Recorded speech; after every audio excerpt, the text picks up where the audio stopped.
यह लेख हिंदू धर्म में ब्रह्म राक्षस नामक आत्मा के बारे में बताता है, जो एक ब्राह्मण की आत्मा होती है और मृत्यु के बाद शक्तिशाली राक्षस बन जाती है।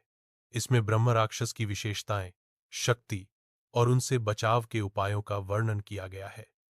हिंदू धर्म में मृत आत्माओं को उनके कर्मों के आधार पर कई वर्गों में विभाजित किया गया है, जैसे भूत, प्रेत, पिशाच और ब्रह्म राक्षस।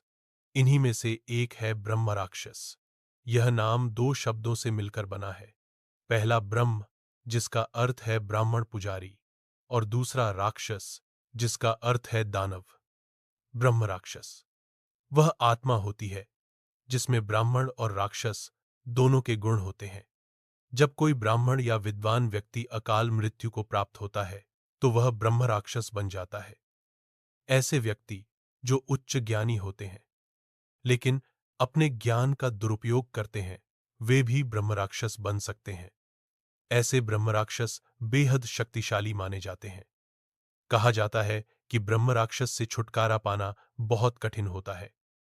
अगर कोई व्यक्ति उनके कब्जे में आ जाता है तो वह तभी मुक्त होता है जब ब्रह्मराक्षस स्वयं उसे छोड़ने का निर्णय लेता है। उन पर कोई भी तंत्र मंत्र कारगर नहीं होता। यदि कोई तांत्रिक उन पर जोर जबरदस्ती करता है तो उसका विनाश निश्चित है। ब्रह्म राक्षस से केवल वे ही लोग सुरक्षित रह सकते हैं जो नियमित रूप से भगवान की पूजा करते हैं और मंदिर जाते हैं। जिनकी भगवान में गहरी आस्था होती है, वे ही उनसे बच सकते हैं। इस प्रक्रिया को भागमती विद्या के नाम से जाना जाता है। यह भी माना जाता है कि यदि ब्रह्म राक्षस के पास गीता का पाठ किया जाए तो उसे मुक्ति मिल सकती है।